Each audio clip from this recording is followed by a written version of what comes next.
Hey everyone, my name is David Dunbar, or the theme park evangelist. I did have my dad's cat, well, my dad's and my mom's cat with me, but she finally walked away. About time too, 'cause she was brushing her face up against the laptop causing it to shake. I just did my movie review for Frozen 2, and about time too. I'm probably going to leave my laptop running while I upload my videos to YouTube while I'm out getting my phone replaced. Because I finally am going to go get my replacement phone today. I've been using my laptop for YouTube. I haven't had a phone in a week.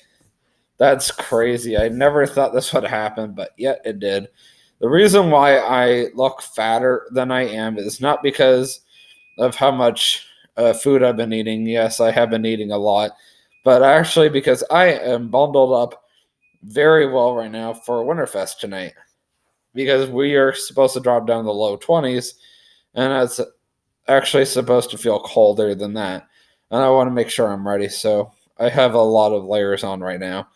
So, yes, I do look fatter than usual, and I apologize about that. My clothes are finally done drying. I'm just going to go dump them on my bed shortly.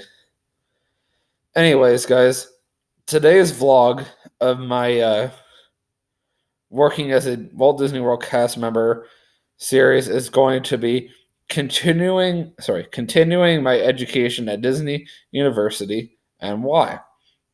I actually went out of my way to go on my Google Documents on my Chromebook, my laptop in other words, and figure out what each chapter of my YouTube series was going to be called and why.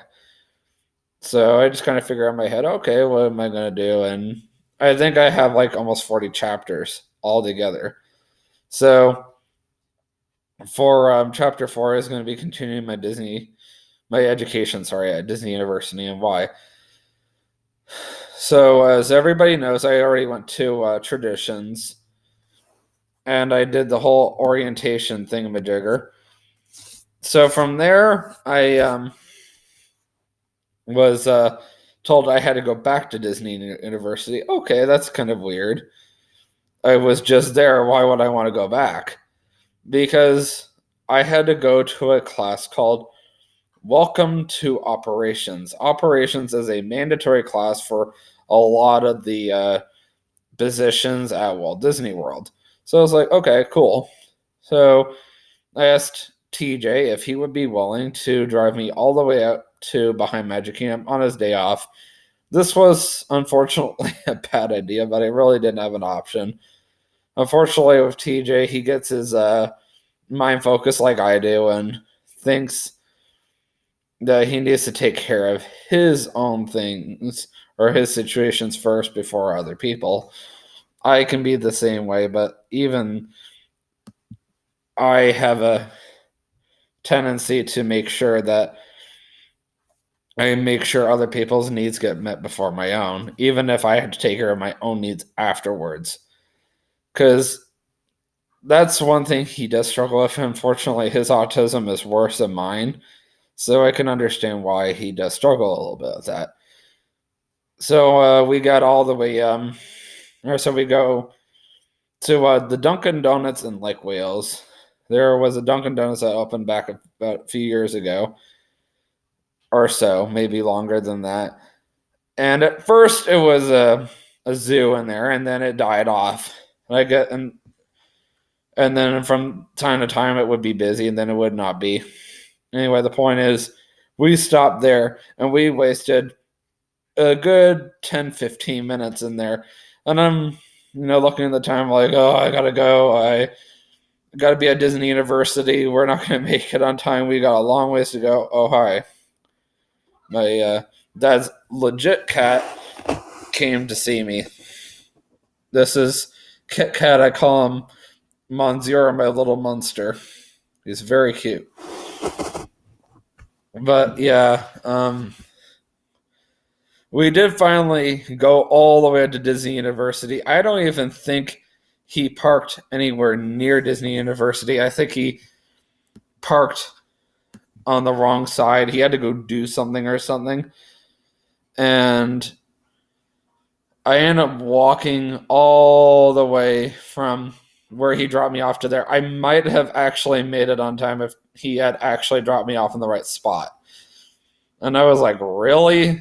So I walk inside and I'm heading towards the time clock. Now, here was another reason why I was late. I didn't know how to clock in. And this shouldn't have also been TJ's fault, nor my fault in the first place. But, these things happen. I just thought this whole morning was just hysterical and also very unusual and interesting. So Disney, as you guys know, has professors that teach these very special classes. It takes these professors to teach these classes. Otherwise, there would be no classes. There would be no Disney University. And that would be very sad. Anyway, I had to make the silly pouty face just as a joke. But for real, that would be really sad. So I walk over by one of these wall clocks where you take your Disney ID and you swipe it. Kind of like what I do at Meyer already, except that it's a little different, just a little bit, not much, just a little. And I'm like, okay, what am I supposed to do? I have my blue Disney ID now, but I don't know what to do with it.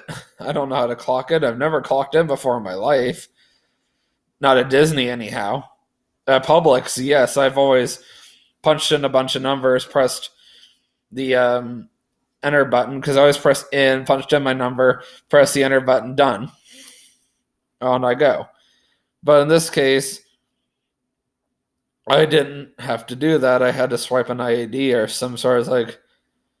Now, you would think I would be smart enough to know to swipe my blue ID, my blue Disney ID, but I didn't. And I'm like, oh, great, now what? So a professor just happened to be coming around the corner, and he happened to see me. And he's like, oh, are you here for Welcome to Operations? Yes, I am. And he did help me clock in. I think I did figure it out shortly after I got there. I'm pretty sure I did. It was either that or I didn't even figure it out at all and I had to go back out there and have someone show me. It was one of those two things. I'm pretty sure it was the second one. If I'm not mistaken, it was the second one because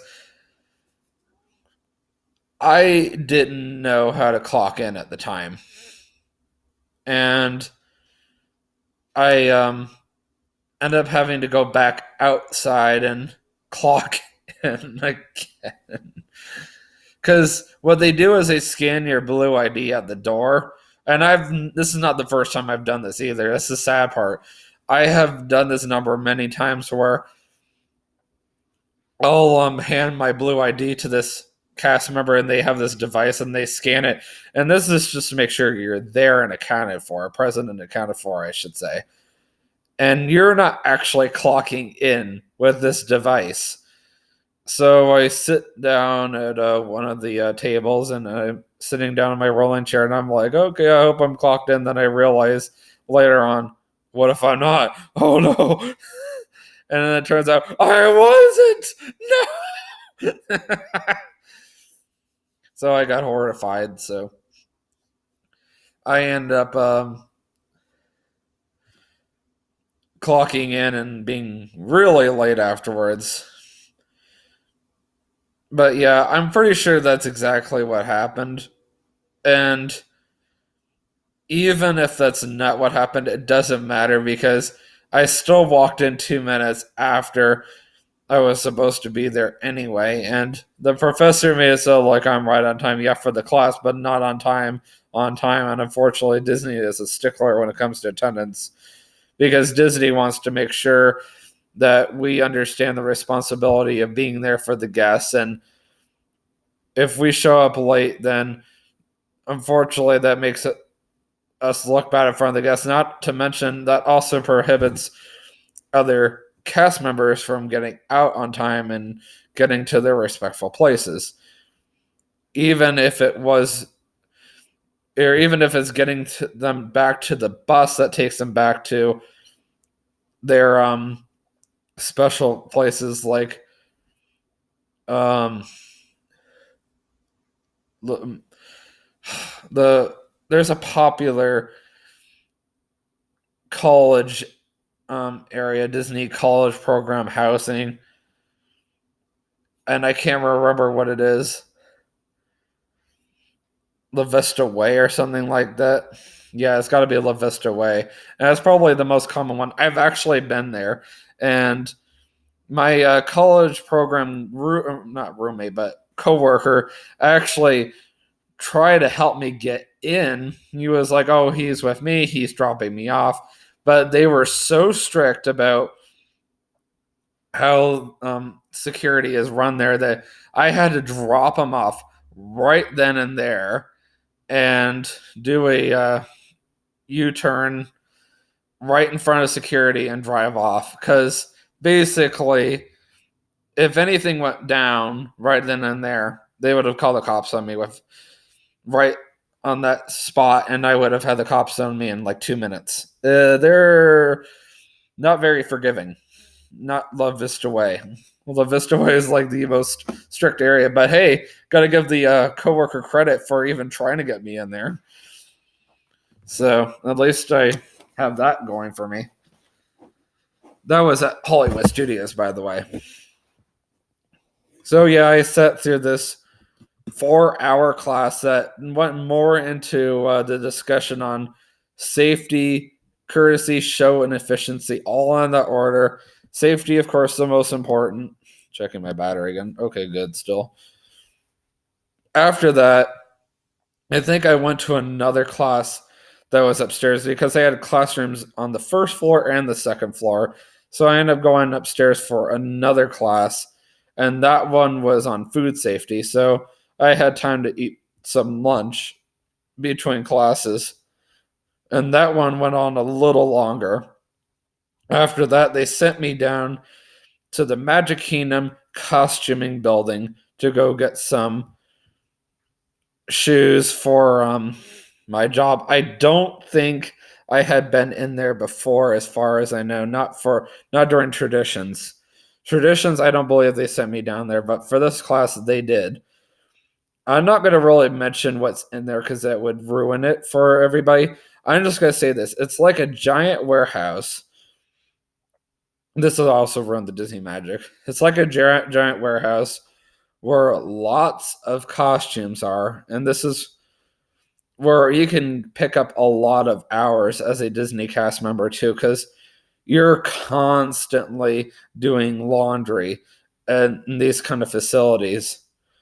And this is also one of the largest ones, considering it's affiliated with the Walt Disney World Textile Services.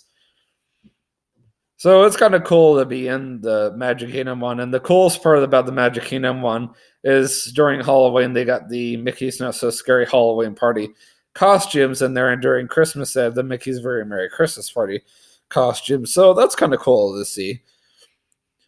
And the costume building even stays open a little longer on the party nights. So they can accommodate all cast members that need to get that kind of stuff. So yeah, bet you didn't know that.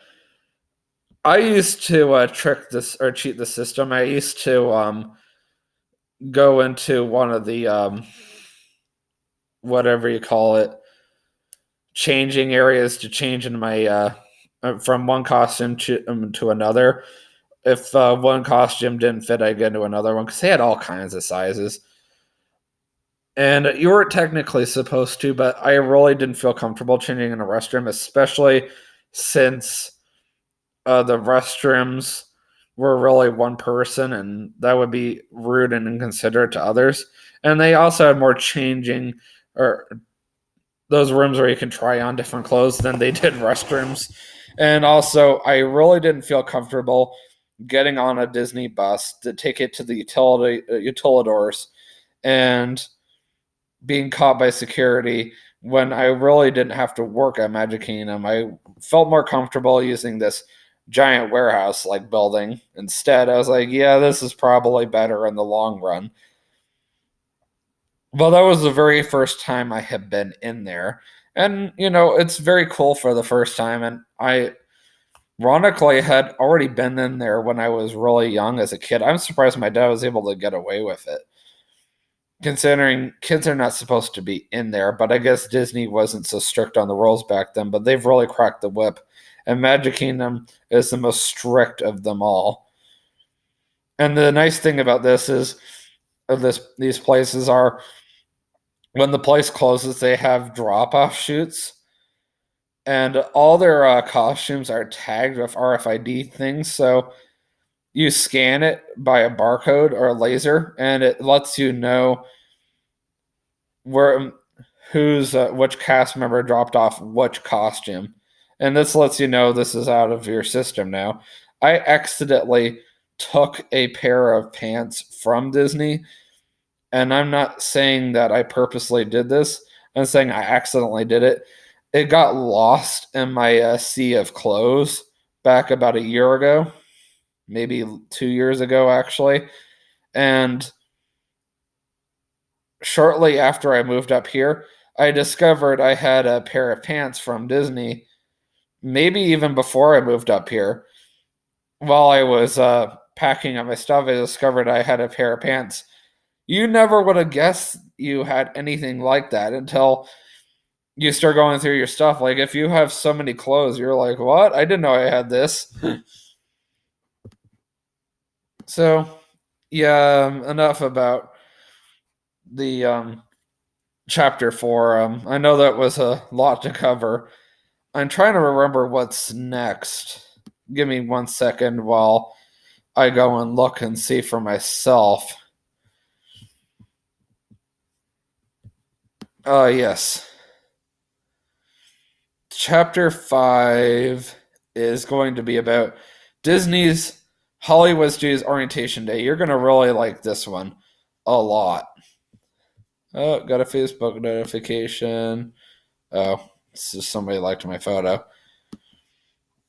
Yeah, you're going to really like Chapter 5. It's really cool. Once again, can't really tell you much. I can tell you bits and pieces, but I can't tell you everything, considering that will ruin the Disney magic and also will make Disney look bad. We also don't want to give too much information out about Disney. I only want to tell you guys some stuff. Like, obviously, there's some stuff about Disney that you guys should already know, and then there's some stuff about Disney, like backstage secrets, that most people already know because of the internet. But there's some stuff that you just cannot know at all. If you want to know, you have to go work for Walt Disney World in order to know. But otherwise, if you work for Walt Disney World, you got to be very careful about what you say because it'll make Disney look bad, and we don't want that. Anyways, I'll see you guys in the next vlog, and always remember, you can do all things through Christ who strengthens you. Have a great day. Peace out.